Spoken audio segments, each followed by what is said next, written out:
That word doesn't mean what you think it means. The voice was soft, almost lost beneath the quiet clink of silverware and the low hum of a piano drifting through the restaurant.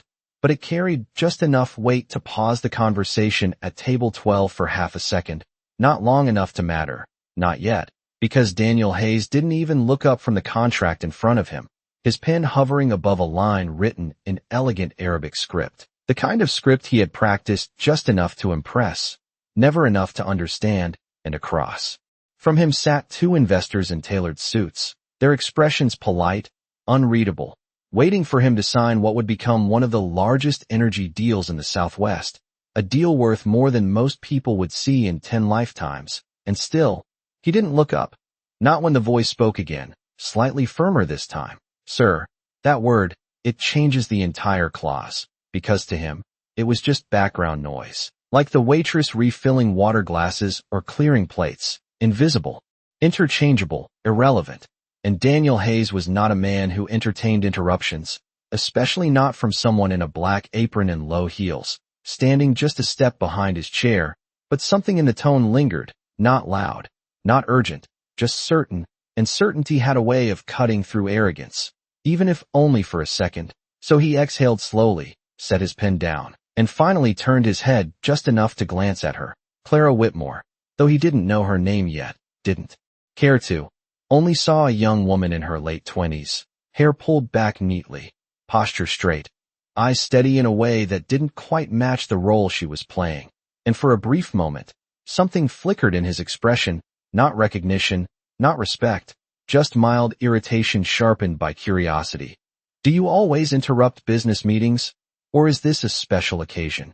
He said, his voice calm, controlled, the kind of calm that carried authority without needing to raise itself. And a few seats away, one of the investors shifted slightly, sensing the change in tone, sensing the imbalance of power that had just tilted ever so slightly, because Clara didn't step back, didn't apologize immediately like most would, didn't shrink under the weight of a billionaire's gaze. Instead she held it, just for a breath longer than expected, and said, only when the mistake costs more than the meal.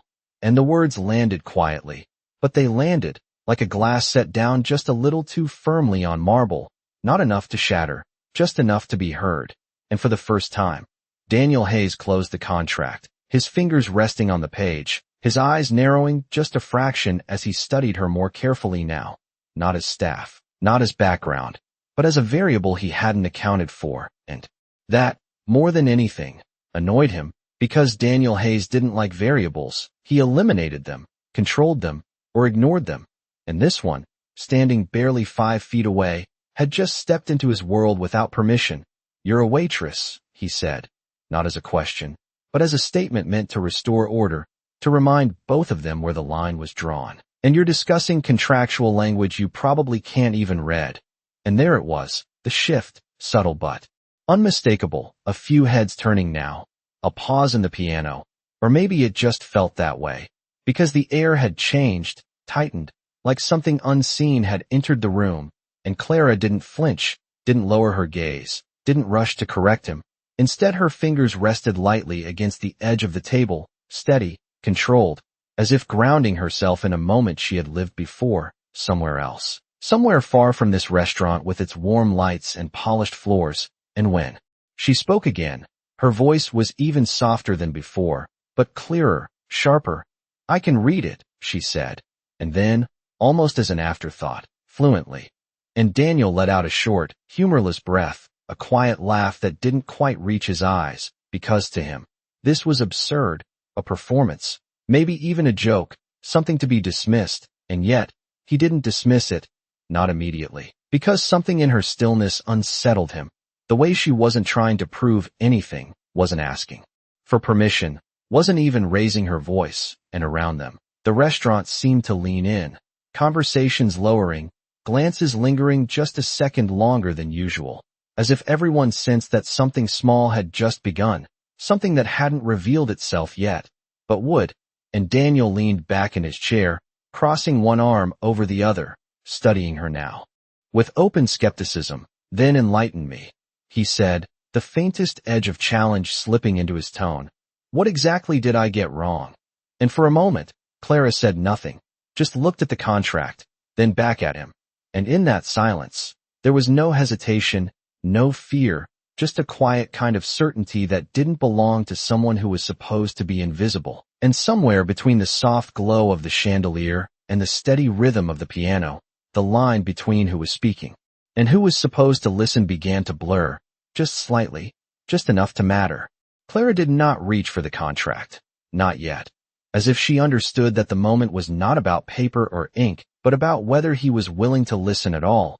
And Daniel watched her with that same measured skepticism, expecting hesitation, expecting uncertainty, expecting the quiet retreat that usually followed when someone realized who he was. But it did not come. Instead, she tilted her head slightly toward the document and said, "The word you used there," her finger hovering just above the line without touching it. "It does not mean partnership. It means obligation, permanent, non-negotiable obligation." And one of the investors across the table straightened in his chair, his expression tightening just a fraction, while Daniel's jaw set, not in anger, not yet, but in resistance, because this was not how his meetings went. This was not how his authority was challenged, especially not by someone who had just been refilling water glasses minutes ago. "That is not what my translator said," he replied, his tone still controlled but carrying a sharper edge now. And Clara gave a small nod, almost as if she had expected that answer. "Your translator used a modern interpretation," she said, and then, without warning, she switched languages, her voice flowing into Arabic so naturally that the syllables seemed to settle into the room like something familiar, something precise. And the two investors looked at each other immediately, one of them leaning forward, listening closely. Now, not to Daniel, but to her, and she continued for a few seconds, calm, measured, then paused and translated back into English. "He is saying that if you sign this, you will be bound to supply at a fixed rate for 10 years, regardless of market changes."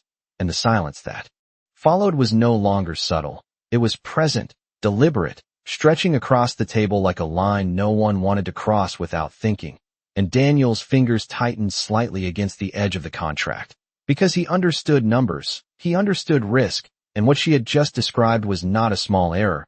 It was the kind of clause that could cost hundreds of millions over time. And still, pride moved faster than logic. "Anyone can memorize a few phrases," he said, dismissively. Though his eyes had not left hers, and Clara did not argue, did not defend herself. She simply shifted again, this time into French, her pronunciation precise, elegant, correcting another section of the agreement, then into Russian, identifying a secondary clause that contradicted the first, each transition seamless, each explanation brief, controlled, as if she was not trying to impress anyone, only to clarify what was already there. And the investors were no longer pretending to be neutral. One of them reached for the contract, flipping to the pages she had referenced, scanning quickly, his expression changing from polite interest to something closer to concern. And Daniel felt it then, not the loss of control, not yet, but the shift in attention, the way the room had quietly moved away from him and toward her, and it was subtle, almost invisible, but undeniable. And for a moment, he said nothing, just watched her. This waitress who spoke as if she had sat at tables like this before, who corrected million-dollar mistakes without raising her voice, who did not seem to care whether he believed her or not. And that, more than anything, unsettled him, because people usually wanted something, recognition, approval, opportunity, but she stood there as if she needed none of it, and when she finished, she stepped back slightly, returning the space to him, not claiming it, not holding it, just leaving it there. And one of the investors cleared his throat quietly. "Mr. Hayes," he said, choosing his words carefully, "perhaps we should review this section again." And Daniel exhaled slowly, his gaze still fixed on Clara, and for the first time, there was no dismissal in his eyes, only calculation, and something else, something quieter, something he was not ready to name. "Stay," he said, not as a command this time, but almost as a request, and Clara paused, just for a second, before giving a small, almost imperceptible nod, as if she had been expecting that too, as if this moment, this exact shift, had happened before, just not here, not in a place where she was supposed to be invisible, and somewhere beneath the polished surface of the evening, something deeper had begun to surface, something that had been hidden in plain sight all along. Daniel did not sit back down immediately, his hand still resting on the edge of the table as if the decision in front of him had suddenly become heavier than the paper it was printed on. And for the first time that evening, he looked at the contract not as a formality, but as something alive, something capable of shifting beneath him. And across from him, the investors were no longer waiting, they were watching. Their earlier confidence replaced by a quiet calculation that mirrored his own. And Clara stood just behind his chair again, not closer, not further, exactly where she had been before, but now the space felt different, charged with a kind of awareness that had not existed 10 minutes earlier. And Daniel picked up the contract slowly, flipping back to the first page she had referenced, his eyes scanning the line again. This time not trusting memory, not trusting assumption. And when he spoke, his voice had changed, not softer, not kinder, just more precise. "Explain it again," he said, and Clara did not hesitate. She leaned slightly forward, just enough to see the text clearly, and repeated the phrase in Arabic, slower this time, breaking it into parts, translating each segment with a clarity that left no room for interpretation. And as she spoke, one of the investors nodded almost imperceptibly, confirming what she was saying without interrupting, and Daniel felt something shift again, deeper now, not just in the room, but in himself, because he was used to control, to certainty, to being the one others looked to for answers. And now, without raising her voice, without demanding attention, she had taken that position from him, not by force, not by status, but by understanding, and that was something he could not ignore. "And the rest," he said, gesturing toward the other pages, and Clara moved through them one by one, not rushing, not over-explaining, just pointing out the inconsistencies, the subtle traps hidden behind elegant phrasing, each correction precise, each explanation grounded. And the more she spoke, the quieter the table became, until even the background noise of the restaurant seemed distant, as if the entire room had narrowed to the space between her voice and the contract. And when she finished, she stepped back again, the same small movement, the same quiet retreat, as if she had never intended to stay in the center of it. And for a long moment, no one said anything. And then Daniel closed the folder slowly, the sound soft but final, and leaned back in his chair, his gaze lifting to meet the investors across from him. "We will need to revise this," he said, and the words were simple, but the meaning behind them was not, because in his world, a statement like that was not just a suggestion, it was a shift in power, and the investors exchanged a glance before one of them nodded. "Of course," he replied, his tone careful now, respectful in a way it had not been earlier, and the meeting, as it had been planned, was over, not with a signature, but with a pause, and Daniel exhaled quietly, his attention returning, not to the contract, not to the investors, but to Clara, and for the first time, he turned fully in his chair to face her, not partially, not dismissively, but completely, and there was no arrogance in his expression now, only focus. "Where did you learn that?" he asked, and it was not a challenge, not an accusation, just a question. And Clara held his gaze for a second, then another, before answering. "Different places," she said, and there was something in the way she said it, something that suggested a story without offering it, a history that was not meant for this moment. And Daniel studied her, noting the way she did not elaborate, did not fill the silence, did not try to turn this into an opportunity, and that, more than anything, confirmed what he had already begun to suspect, that she was not here by accident, not in the way he had first assumed. And around them, the restaurant slowly returned to its rhythm, conversations resuming, glasses clinking, the piano continuing its quiet melody. But at table 12, something had already changed, something that would not return to what it had been.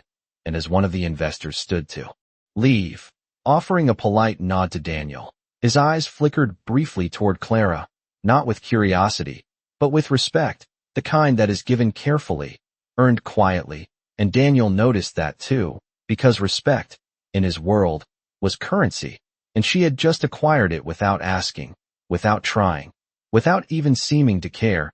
And as the table cleared, as the contract was set aside, as the meeting dissolved into the ordinary flow of the evening, Daniel remained seated for a moment longer, watching her as she reached for a nearby glass, resuming her work as if nothing had happened, as if she had not just altered the course of a deal worth hundreds of millions of dollars. And that was when it settled, not as a realization, but as a quiet certainty, that the woman he had dismissed minutes ago was not just someone who understood languages. She understood something far more dangerous, something he had built his entire life around, and somehow forgotten how to recognize. Clara moved away from the table with the same quiet efficiency she had shown all evening, her hands steady as she gathered empty glasses, her posture unchanged, as if nothing remarkable had just happened. And yet Daniel did not return to his phone, did not call his assistant, did not immediately resume control of his evening the way he always did. Instead he watched her, not openly, not obviously, but with a focus that followed her across the room, tracking the small details he had missed. Before, the way she anticipated a guest reaching for water before they asked, the way she adjusted a plate slightly so it aligned perfectly with the edge of the table, the way she listened more than she spoke, and it unsettled him, not because she was extraordinary in a loud or dramatic way, but because she was precise, deliberate, and entirely self-contained, and people like that did not usually end up here, not in a place where their skills went unnoticed, not in a role designed to make them invisible. And Daniel leaned forward slightly, resting his elbows on the table, his fingers interlocked as he considered what had just happened, replaying her words, her tone, the effortless shift between languages that had not felt like performance, but like instinct, and instinct could not be faked, not at that level, not under pressure, and across the room. Clara paused briefly at another table, offering a polite smile, her voice soft again, indistinguishable now from any other server. And that contrast made something tighten in his chest, because he understood masks, he understood roles, he had built entire negotiations around reading them, and hers was the first one that had slipped just enough for him to see what was underneath, and he did not like not knowing. Daniel, one of the investors said quietly as he gathered his coat, "We will await your revisions," and Daniel nodded without looking at him, his attention still fixed elsewhere.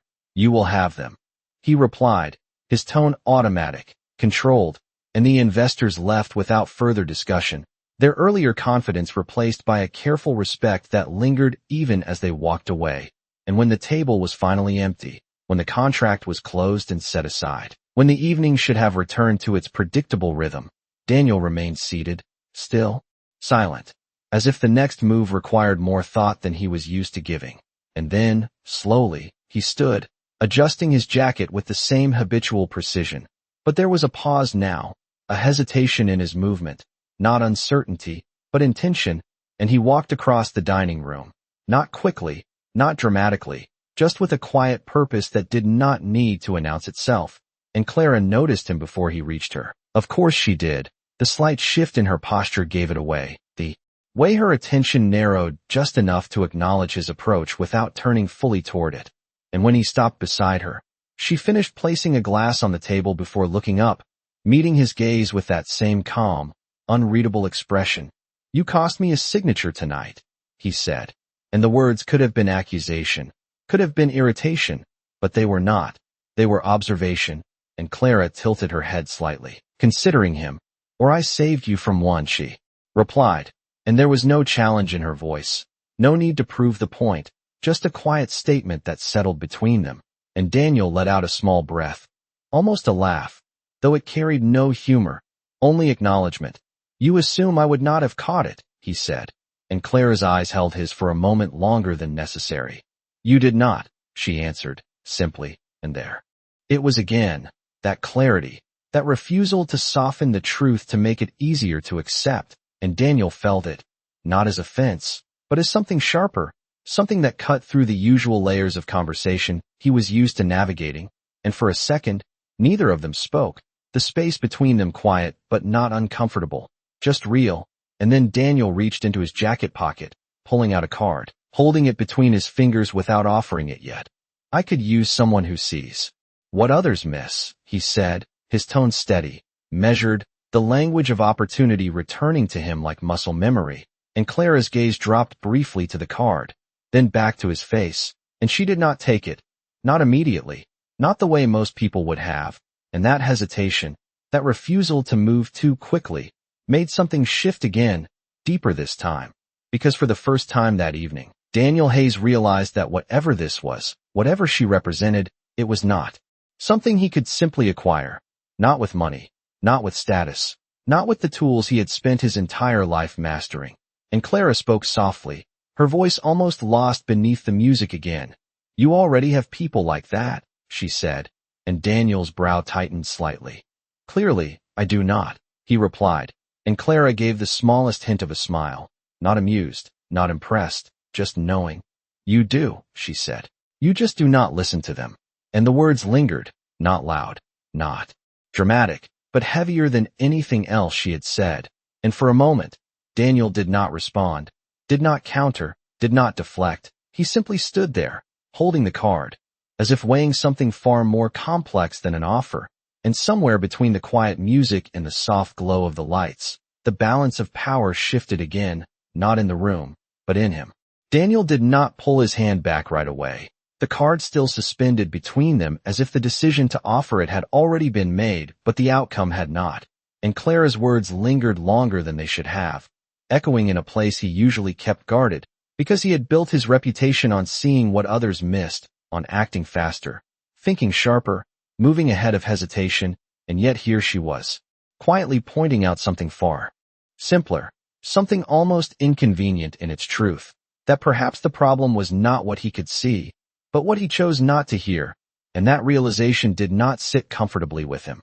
So he straightened slightly, reclaiming a bit of that familiar composure. And you listen to everything, he said, not dismissive, not mocking, just testing, and Clara's gaze softened just a fraction, not in warmth, but in understanding. No, she replied, only the things that matter, and the simplicity of that answer left no room for argument, no angle to push against, just a quiet boundary that he had not expected to encounter here. And for a moment, Daniel said nothing, his eyes studying her more carefully now, not as a potential hire, not as a curiosity, but as someone who had just refused the language he understood best, the language of leverage, of offers, of transactions. And that refusal did not come with defiance or pride. It came with calm, and calm was far more difficult to negotiate with, because it did not react, it did not bend under pressure, it simply remained. And that, more than anything, shifted the balance again. So slowly, almost imperceptibly, he lowered his hand, slipping the card back into his pocket without comment, without insistence, and Clara noticed. Of course she did. The smallest change in her posture acknowledging it, not as victory, not as defiance, just as something that had been resolved without needing to be spoken, and for the first time. That evening, Daniel felt something unfamiliar settle in the space between them, not control, not advantage, but respect, quiet and unannounced, and it did not come from what she had said, but from what she had not taken, and around them. The restaurant continued as it always did, servers moving, conversations flowing, the piano shifting into a slower piece that seemed to stretch the moment just a little longer. And Clara glanced toward another table where a guest was raising a hand slightly, signaling for attention, and she nodded gently, a silent acknowledgement before returning her focus to Daniel. Your guest will expect an answer, she said, her voice returning to that neutral, professional tone, as if stepping back into the role the world recognized. And Daniel followed her glance briefly, then back to her, and for the first time, he noticed something else, something that had been there all along but had not mattered until now. The faint crease at the edge of her sleeve, the small notebook tucked into her apron pocket, worn at the corners, used often, not decorative, and details mattered to him. They always had, but these details did not fit the picture he had assumed, and assumptions, he was beginning to realize, had cost him more than just a signature tonight. You do not belong here, he said, the words leaving him before he could reshape them into something more neutral. And Clara did not react the way most would, did not take offense, did not interpret it as insult or praise. She simply held his gaze and answered, everyone belongs somewhere. And then, after a brief pause, added, this is where I am right now. And there was no apology in that, no explanation, just acceptance.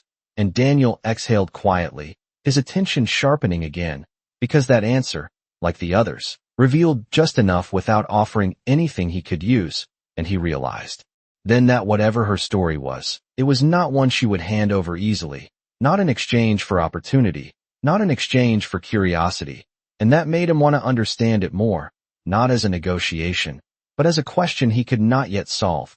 And for a man who had built an empire on answers, that was rare. "What if where you are is a waste?" he said, testing the edge again, not pushing, just observing. And Clara's expression remained unchanged, steady, grounded. "Then it is a temporary one," she replied, and for a second, something almost like a smile touched the corner of her lips.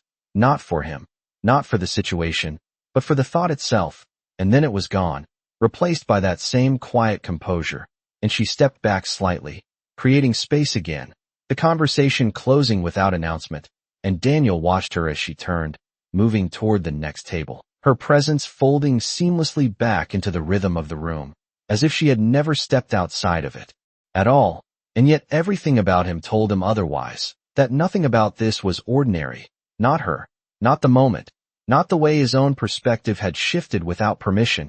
And as he stood there, alone for a brief second in the middle of a room full of people, Daniel Hayes understood something he had not expected to learn tonight. That power was not always loud, not always visible, and sometimes it did not ask to be noticed at all. Daniel did not leave right away. Even after Clara moved on and the space between them returned to something that looked ordinary from the outside, because ordinary no longer felt accurate, not after what had just unfolded, and he stood there for a moment longer than necessary, his attention following her as she moved through the room, not in a way that drew attention, but in the quiet, deliberate way of someone observing patterns. And the more he watched, the more the details aligned into something clearer, something that did not match the role she was playing, because Clara did not rush, did not react, did not fill silence with unnecessary words. She moved with intention, each step measured, each interaction precise, and that kind of control did not come from practice alone. It came from experience, from having stood in rooms where words carried consequences far beyond a dinner table, and Daniel knew those rooms well. He had built his life inside them, and yet here she was, moving through a different world with the same awareness, the same restraint, and it did not make sense. And when something did not make sense, he did not ignore it, he investigated it. But this was different, because for the first time in a long time, he hesitated, not because he lacked information, but because he recognized that information might not be freely given.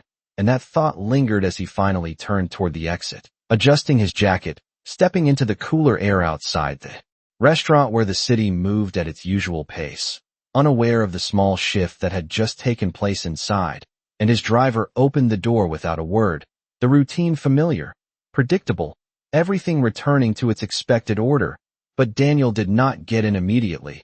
He paused, one hand resting lightly against the door, his gaze unfocused for a second as the evening replayed itself, not the deal, not the numbers, but her voice, the way it had cut through assumption without force, the way it had revealed what he had overlooked, and that was the part that stayed with him, not the correction itself, but the fact that he had needed it, and slowly he slid into the back seat, the door closing with a soft, controlled sound, and as the car moved through the city, past lights and reflections that blurred together in the window, he reached into his pocket, pulling out the card he had not given her, turning it between his fingers as if the object itself carried more weight than it should, and for a moment, he considered what would have happened if she had taken it, if she had accepted the offer without hesitation, how easily that would have fit into the patterns he understood, the outcomes he could predict, and yet she had not. She had stepped away from that path without resistance, without explanation, and that refusal had created something far more complicated than acceptance ever could. And Daniel leaned back slightly, his eyes closing for just a second, not in exhaustion, but in thought, because there was a question forming now, not about her skills, not about her value, but about her choice. Why someone who clearly understood so much would remain where she was? And the answer did not come quickly, not the way answers usually did for him. It lingered, incomplete, and somewhere between the movement of the car and the quiet hum of the city outside, another realization settled in, quieter than the first, but just as sharp, that perhaps she was not the one out of place. Perhaps he was, not in the restaurant, not in his world, but in the way he had approached it, in the assumptions he had carried without question, and that Thought did not sit comfortably, but it did not disappear either. And as the car turned onto a quieter street, Daniel opened his eyes again, his gaze steady now, more focused than before, because whatever this was, whatever she had revealed, it was not something he could ignore, not this time, not after what he had seen. And as the city continued to move around him, unchanged, predictable, Daniel Hayes made a decision that did not come from instinct or strategy, but from something far less familiar, something closer to curiosity. And it was simple, almost understated in its weight, but it shifted everything that would come next, because for the first time in years, he was not thinking about how to close a deal, he was thinking about how to understand a person, and that was a different kind of challenge entirely. The next morning did not arrive with urgency, but with clarity, the kind that settles quietly before the world has fully caught up to it. And Daniel was already awake before the sunlight reached the glass walls of his apartment, standing near the window with a cup of coffee he had not touched, his reflection faint against the skyline. Because his mind had not rested in the way it usually did, it had turned, slowly, deliberately, revisiting the same moment from different angles, not searching for a mistake, but for meaning, and that alone marked the difference. Because Daniel Hayes did not dwell on people, he assessed them, categorized them, moved on. But Clara Whitmore did not fit into any category he trusted, and that unsettled him in a way that felt less like discomfort and more like disruption. And behind him, his phone buzzed once on the marble counter, a message from his assistant, a reminder of meetings, calls, revisions that demanded his attention, the world waiting for him to resume his role. But he did not turn toward it immediately. Instead, he took a slow breath, setting the untouched coffee aside, because something else had taken priority, something he had not planned for. And when he finally reached for his phone, it was not to respond to the schedule, it was to open a different line, a quieter one that did not involve boardrooms or investors.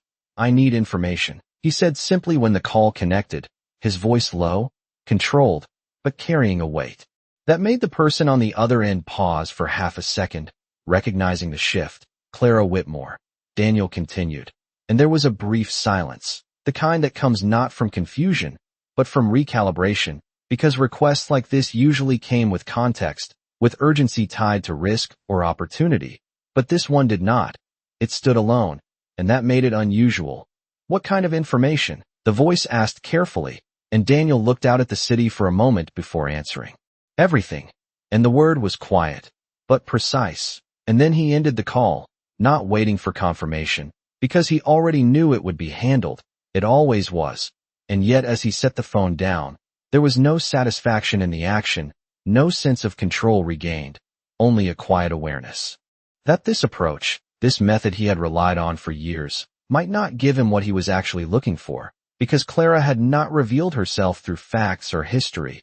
She had revealed herself through presence, through the way she listened, the way she spoke, the way she chose what mattered and what did not.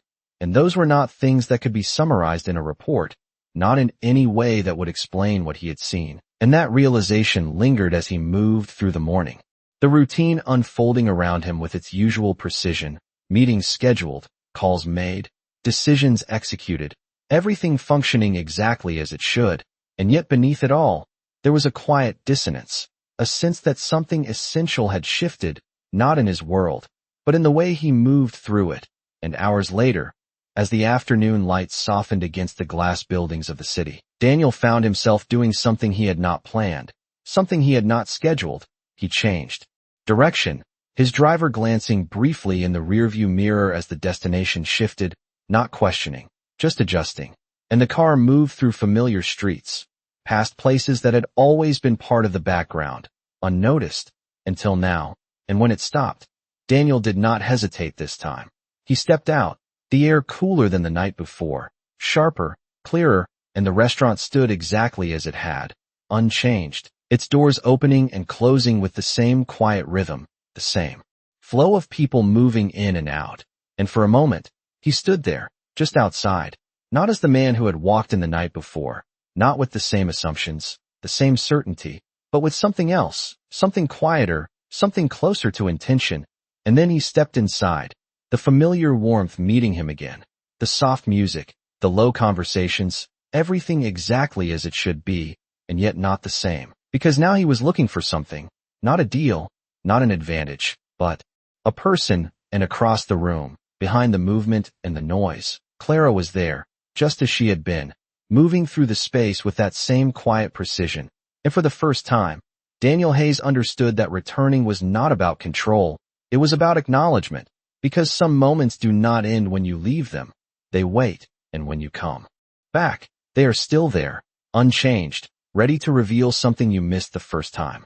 Daniel did not announce his presence when he entered, did not look around for recognition or acknowledgement, because for once, he was not interested in being seen, he was interested in seeing, and the restaurant unfolded before him the same way it had the night before, warm lights spilling across polished tables, quiet conversations layered over soft piano notes, the rhythm steady, predictable, almost unchanged, and yet his attention moved differently now, not scanning for status or influence, but searching for something far more specific.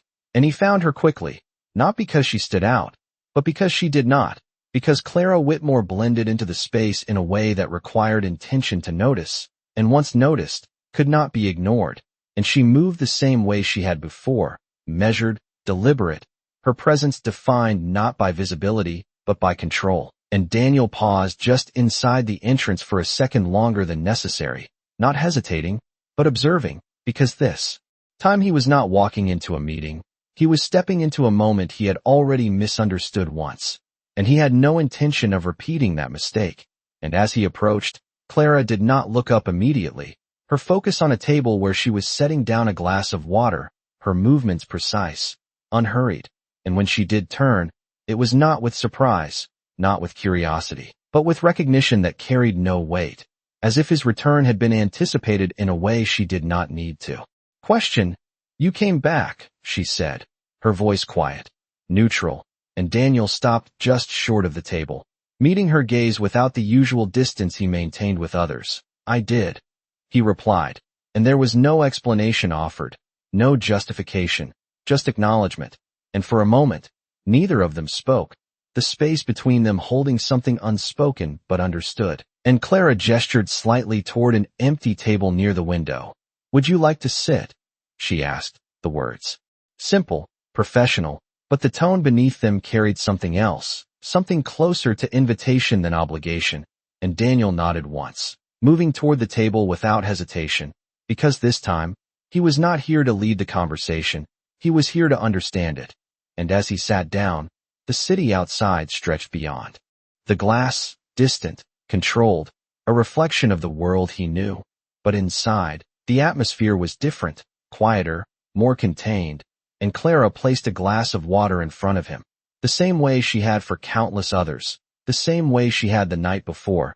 But now the action carried a different weight, not because it had changed, but because he had, and he watched her for a second, not as a subject of curiosity, but as a presence he was trying to read without assumptions. And when she turned to leave, he spoke, not to stop her, but to begin.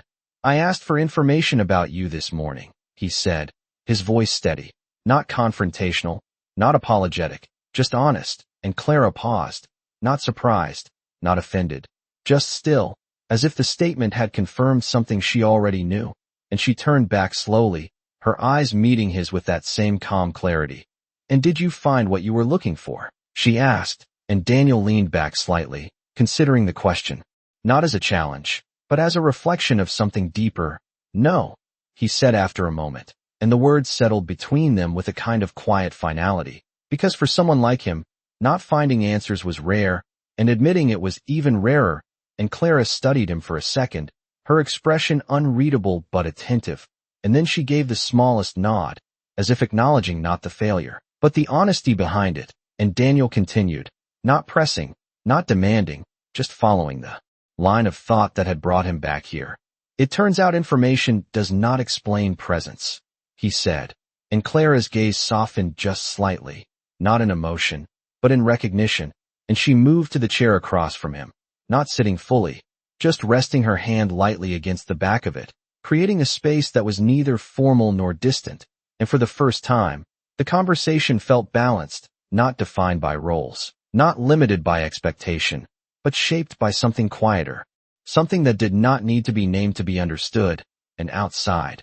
The city continued as it always did, unaware, unchanged, but inside, at that table near the window, the dynamic had shifted again, not in power, not in control, but in perspective, because Daniel Hayes was no longer trying to prove something, and Clara Whitmore had never needed to. Clara did not sit down, not fully, her hand still resting lightly against the back of the chair, as if she understood that whatever this conversation was becoming, it did not belong to either of their worlds entirely, and Daniel noticed that, the way she maintained just enough distance to remain grounded in her role, and yet did not retreat from the moment, and that balance, that quiet control, held his attention more than anything she had said, because it was not something he could replicate. With strategy, it came from something internal, something practiced in ways he could not yet define, and he leaned forward slightly, his hands resting on the table, not in authority, not in negotiation, but in focus. Then what explains it? He asked, his voice lower now, not demanding an answer, but inviting one, and Clara's gaze shifted briefly toward the window, the city beyond it moving in soft reflections, before returning to him, and when she spoke, her tone was measured, deliberate, as if choosing words that were not meant to impress, but to land.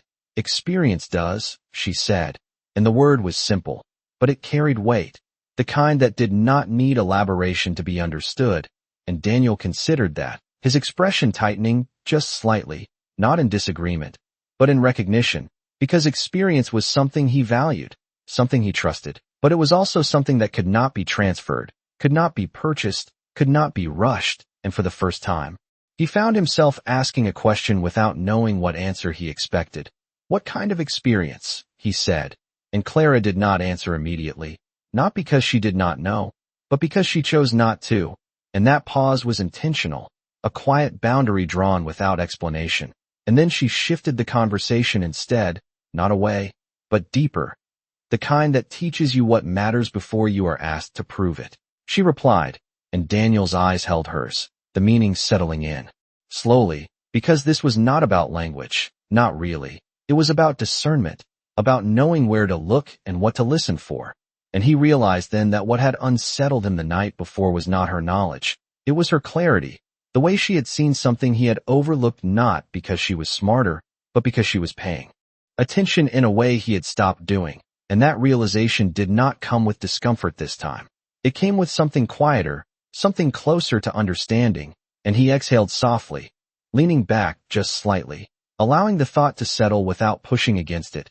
You saw something I did not, he said, not as a statement of defeat, but as acknowledgement, and Clara gave a small nod, not accepting credit, not dismissing it, just recognizing the truth of it, and for a moment, the conversation rested there, not moving forward, not needing to, because something had already shifted beneath it, and then Daniel spoke again, his voice steady, but different now, less guarded, more direct. Why stay?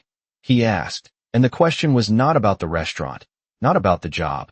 It was about the choice, the one that did not align with the skills she had revealed, and Clara understood that immediately, her eyes steady, her posture unchanged, and when she answered, her voice carried that same quiet certainty that had defined everything she had said so far. Because leaving is not always progress, she said, and Daniel's brow tightened slightly, not in confusion, but in thought, because that idea did not fit the framework he had built his life on, where movement meant growth, where change meant advancement, and yet there was something in the way she said it that suggested a different kind of logic, one that did not rely on outward markers, and he leaned forward again, not pressing, but engaging. Then what is? He asked, and Clara's gaze softened just slightly, not in emotion, but in clarity. Understanding when to move and when to stay, she replied, and the answer did not come with explanation. It did not need one, because it was not meant to be analyzed. It was meant to be recognized, and Daniel sat with that for a moment, the words settling into a place he had not visited in a long time, because for years, his decisions had been driven by momentum, by forward motion, by the constant push toward more, and now, for the first time, he was considering the possibility that stillness could carry its own kind of strength, and that thought did not challenge him. It expanded something, quietly, without resistance, and Clara straightened slightly, her attention shifting back toward the room, the responsibilities of her role returning to the surface. But before she stepped away, she looked at him once more, her expression unchanged, steady, and said, "You do not need more information," she said softly. "You need to listen differently." And then she turned, moving back into the rhythm of the restaurant, leaving the words behind, not as advice, not as instruction, but as something simpler, something that would either be understood or ignored. And Daniel remained seated, his gaze following her for a moment before returning to the glass of water in front of him, untouched, and for the first time in a long time, he was not thinking about what to say next. He was thinking about what he had just heard, and whether he had ever really been listening at all. Daniel did not reach for the water in front of him, even though it had been placed there minutes ago, untouched, the surface still, reflecting the soft light above, and he found himself staring at it longer than necessary, not because it mattered, but because it gave him something neutral to focus on while everything else settled, because Clara's words had not been loud, had not been forceful, and yet they had shifted something deeper than any argument ever had. And he sat there, still, his posture relaxed, but his mind moving in ways it had not in years, not calculating outcomes, not anticipating responses, but replaying a simple sentence, listening differently. And for someone who had built his entire career on speaking, on directing, on leading conversations toward outcomes he controlled, the idea felt unfamiliar, almost counterintuitive, and yet it did not feel wrong. It felt incomplete, as if it had been missing from something he had assumed was already whole. And across the room, Clara continued moving through the space with that same quiet rhythm, her presence steady, unchanging, and Daniel noticed now what he had overlooked before, not just how she spoke, but when she chose not to, the way she allowed silence to exist without filling it, the way she listened fully before responding. And it struck him then that what she had shown him was not just knowledge, it was restraint. And restraint was something he had not practiced in a long time, not in conversation, not in decision-making, because speed had always been his advantage, and now he was beginning to see what it had cost him. And slowly, he leaned forward, his fingers brushing lightly against the glass, finally lifting it, taking a small sip, not out of habit, but awareness, as if even that simple action carried a different weight now. And when he set it back down, the sound was quiet, deliberate, and for a moment, he allowed himself to sit in the silence that followed, not resisting it, not trying to move past it, just staying there. And it was unfamiliar, but not uncomfortable, just different, and that difference was enough to hold his attention. And then, without urgency, without the usual sense of control guiding the moment, he looked up again, his gaze finding Clara across the room, and this time, he did not call out to her, did not signal, did not interrupt her work. He waited, not passively, but intentionally, allowing her to finish what she was doing, allowing the moment to arrive instead of forcing it. And when she eventually turned in his direction, her eyes meeting his from across the space, there was no surprise there, no question, just recognition, and she walked over at her own pace, unhurried, her presence steady as she reached the table. "Is there something else you need?" she asked, her tone returning to that professional neutrality. But Daniel heard something different beneath it now, not distance, but clarity, and he shook his head slightly. "No," he said, and then paused, not searching for the right words, but choosing them carefully. "I just wanted to listen." And the statement was simple, almost understated, but it carried more weight than anything he had said before, because it was not about her, not about what she could offer or explain.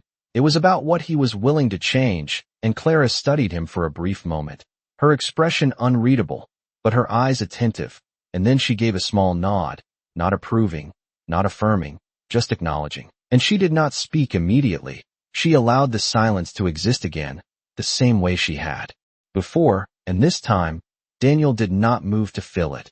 He let it remain, steady, present, and after a moment, Clara spoke, her voice soft but clear. "Then do not ask," she said, and Daniel's brow shifted slightly, not in confusion, but in curiosity, and she continued, "Just pay attention," and the words settled between them with a quiet finality, not as instruction, but as something closer to an invitation, and Daniel leaned back slightly, his gaze steady, His posture relaxed in a way it had not been before, because for the first time, he was not trying to direct where this would go. He was allowing it to unfold, and that shift, small as it seemed, changed everything about the way the moment felt, and Clara stepped back again, returning to her work, her role, her rhythm, and Daniel remained where he was, not waiting for something to happen, not expecting a result, just present, and as the minutes passed, the room moved around him. Conversations rising and falling, glasses clinking, the piano continuing its quiet melody, and through it all, he began to notice what he had missed before, the subtle exchanges between people, the small pauses, the unspoken signals that shaped the flow of the room, and it was not dramatic. It was not obvious, but it was there, and for the first time in a long time, Daniel Hayes was not leading the moment, he was inside it, and that, more than anything, was new. Time moved without urgency, but something within it had shifted, and Daniel remained at the table longer than he had intended, not because he had nowhere else to be, but because for once, he was not measuring time by productivity or outcome. He was letting it unfold, and that alone felt unfamiliar enough to hold him there. And as he sat, observing without intervening, something else began to surface, something quieter, something that did not come from Clara's words, but from what they revealed about himself, because he started to notice patterns not just in the room, but in his own behavior, the way he had always filled silence with direction, the way he had interpreted hesitation as weakness, the way he had mistaken speed for clarity, and those realizations did not arrive all at once. They emerged slowly, in small, almost unremarkable moments, like the way a man at a nearby table paused before answering his companion, choosing his words instead of reacting, or the way a server adjusted her pace to match the rhythm of a conversation rather than interrupt it. And Daniel saw it now, the difference between control and awareness, between leading and understanding, and it unsettled him, not because it challenged his success, but because it revealed how narrow his approach had been. And across the room, Clara continued her work, but now, every movement she made carried context, every pause had intention, and Daniel realized that what he had mistaken for simplicity was actually discipline, the kind that came from knowing when to act and when to wait. And that realization settled into him with a quiet weight, because it was not something he could dismiss. It was something he recognized as true, and after a while, Clara approached again, not because he had called her, but because the moment had naturally returned to him, her presence steady as she stopped beside the table.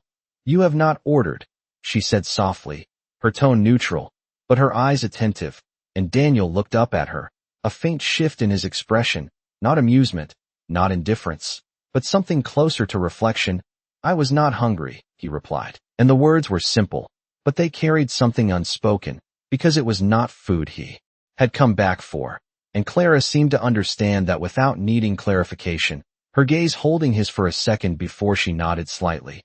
And there was a pause, not empty, but full, the kind that did not require filling.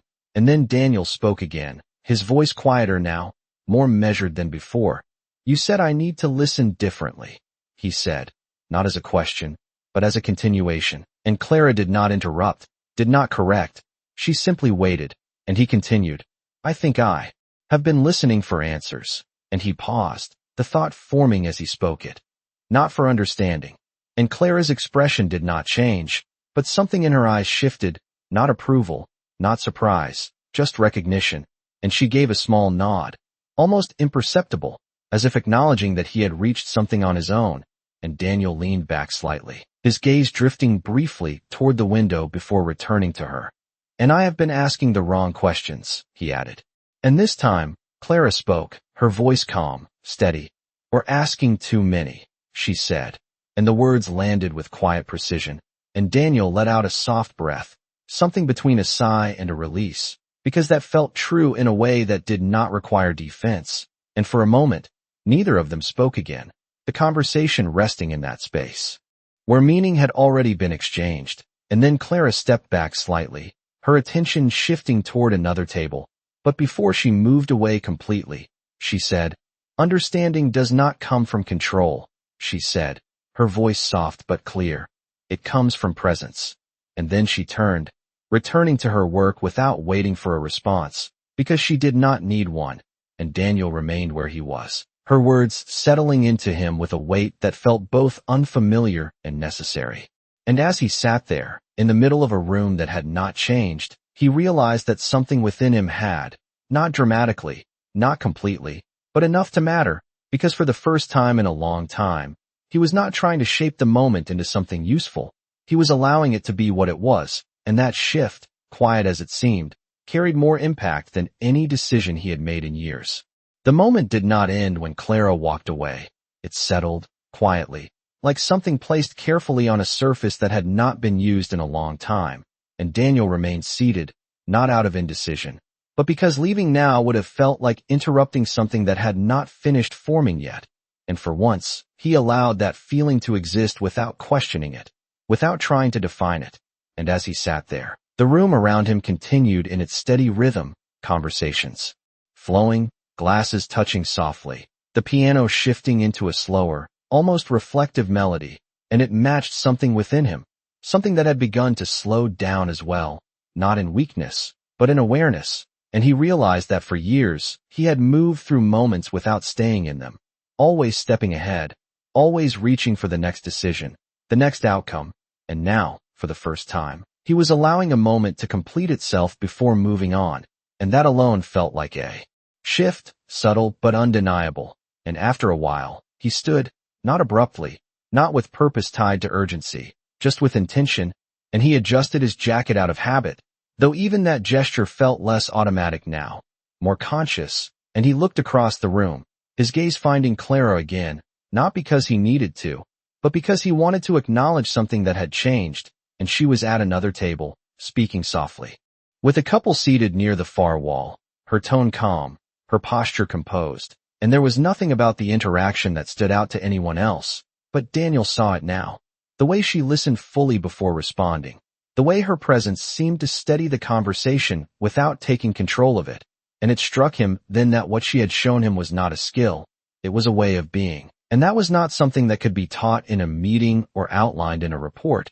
It was something that had to be lived, practiced, understood over time, and as he walked toward the exit, he did not rush, did not check his phone, did not pull himself back into the pace he had left behind. He simply moved through the space, aware of it, aware of himself within it. And when he reached the door, he paused for a second, not out of hesitation, but out of recognition, because this place, this ordinary restaurant, had revealed something that his boardrooms never had, and that realization carried a quiet weight. And just before he stepped outside, Clara looked up, not directly at him, not in a way that called attention, but their eyes met briefly across the room, and there was no gesture, no signal, just a moment of understanding that did not need to be confirmed. And Daniel gave the smallest nod, not as thanks, not as farewell, but as acknowledgement, and Clara returned it just as subtly, her expression unchanged, her presence steady. And then he stepped out into the evening air, the city, moving around him as it always did, lights shifting, people passing, everything continuing without pause. But he did not move immediately. He stood there for a moment, feeling the difference between where he had been and where he was now, not in location, but in perspective. And when his driver approached, opening the door as usual, Daniel did not speak right away. He looked out at the street, at the movement, at the rhythm he had once controlled so easily, and then he got into the car, the door closing softly behind him. And as it pulled away, he did not reach for his phone, did not call for updates, did not return to the constant flow of decisions waiting for him. Instead, he leaned back slightly, his gaze steady, his thoughts clear in a way that did not come from answers, but from understanding. And for the first time in a long time, he was not thinking about what he would do next. He was thinking about how he would do it differently. And that question, quiet and open, carried more weight than any plan he had ever made.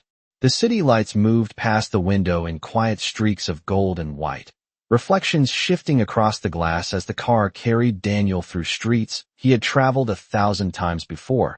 But this time, the familiarity did not bring comfort, it brought contrast, because everything outside remained the same, while something inside him had changed in a way he could not ignore.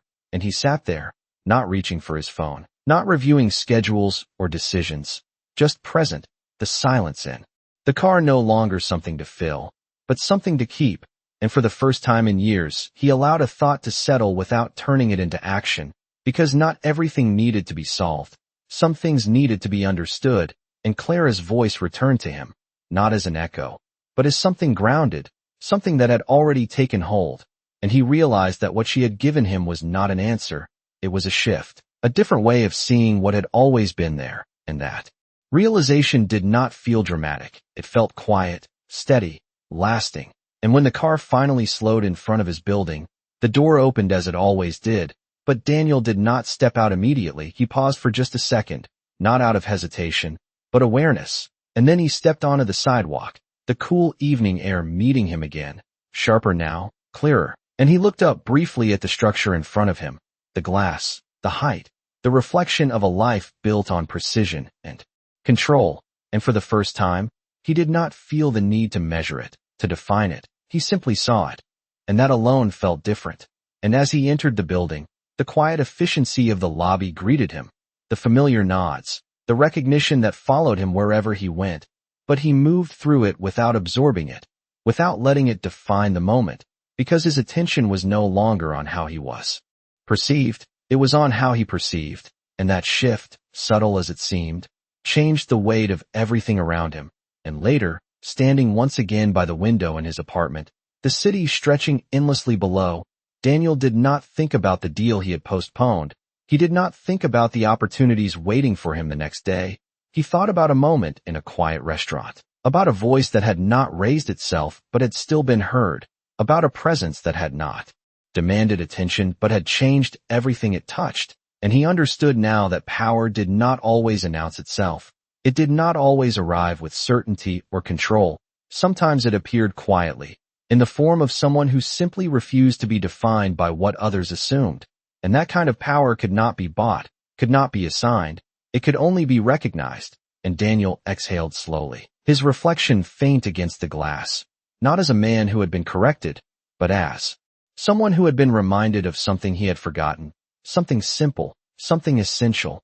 And as the city continued to move beneath him, unchanged, constant, he allowed that realization to settle without turning it into a plan, without reducing it to a strategy, because not everything needed to be used, some things needed to be kept, and somewhere, in a quiet restaurant that would continue its rhythm long after this night, Clara Whitmore would still be there, not waiting, not expecting, simply present, and that was enough, because the lesson had already been given, not through instruction, not through force, but through example, and it would remain long after the moment had passed, carried not in words, but in the way it changed what came after, because sometimes, the most powerful thing a person can do is not to speak louder, but to speak only when it matters, and to remain silent when it does not.